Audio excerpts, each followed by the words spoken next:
அவர் தான் சொல்ல, என்னை சிநேகிக்கிறவர்களை நான் சிநேகிக்கிறேன் என்று சொன்னார். நீங்க இயேசுவை பார்த்தீங்கன்னா அவருக்குள்ள ஒரு நல்ல புரிந்து கொள்ளுதல் இருந்தது. அந்த புத்தி தான் நமக்குள்ளே வர வேண்டும். கிறிஸ்து தான் நமக்கு ஞானமும் அறிவு புத்தி எல்லாமே. இப்ப புத்தி சொல்லுகிறது, நானே புத்தி, நான் புத்தி பேசுகிறேன்.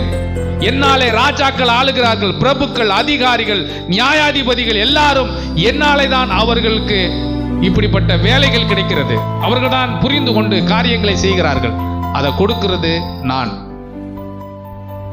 என்னை சிநேகிக்கிறவர்களை நான் சிநேகிக்கிறேன். அதிகாலையில் என்னை தேடுகிறவர்கள் என்னை கண்டடைவார்கள் என்று சொல்லப்பட்டிருக்கிறது.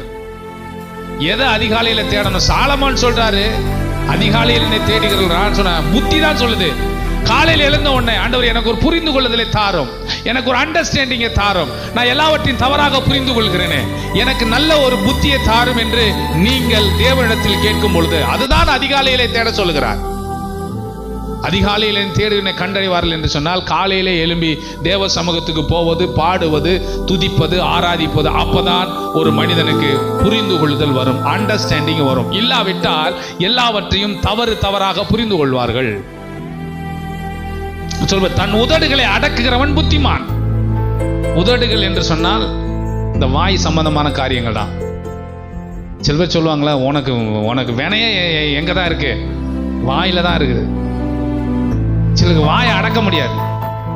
சிலருக்கு வாயை அடக்க முடியாது. நான் சொல்ல, இங்கே சொல்லப்பட்டிருக்கு, தன் உதடுகளை, தன் வாயை அடக்கிறவன் உத்தமன், அவன்தான் புத்திமான்.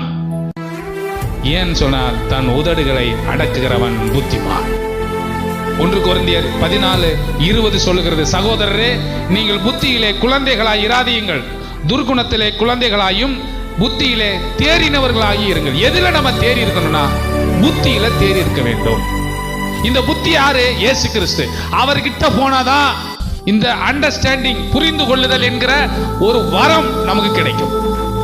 எல்லாவற்றையும் தவறா புரிந்து கொள்வோம். இப்ப நான் ஒன்னு சொல்றேன்னு வச்சுங்களேன், நான் நல்ல விஷயமா சொல்லுவேன், அதை கூட தப்பா புரிஞ்சுக்கிறாங்க. மிஸ் அண்டர்ஸ்டாண்டிங், தவறு புரிஞ்சுக்கிறது. சரி, அங்கிள் சொல்றாங்க, பாஸ்டர் சொல்றாங்க, நல்லதுதான் சொல்லுவாங்க, அதை பாசிட்டிவா எடுத்துக்கிட்டியே நம்ம வாழ்க்கையில அதை மாற்றக்கூடாது. அவங்க நல்லது தானே சொல்றாங்க, நம்ம ஏன் அதை எடுத்துக்கூடாது? அப்படி நீங்க செஞ்சீங்கன்னா புத்தி. அதை போய் விமர்சனம் பண்ணி, என்ன எப்படி அவர் சொன்னாரு, இதை எப்படி பேசினாரு, அவர் ஏன் இந்த நேரத்தில் இப்படி சொன்னாருன்னா நீங்க புத்தியா இல்லைன்னு அர்த்தம். அல்லேலூயா. நாங்களாம் இந்த அளவுக்கு வந்து நிக்கிறோன்னா எங்களை சும்மா உருவாக்கிடலாம். திட்டி அடிக்காத குறைதான், திட்டி அள வச்சு கண்டிஷன் பண்ணி அதை பண்ணி இதை பண்ணி தான் இன்னைக்கு இந்த இடத்துல வந்து நிக்கிறோம்.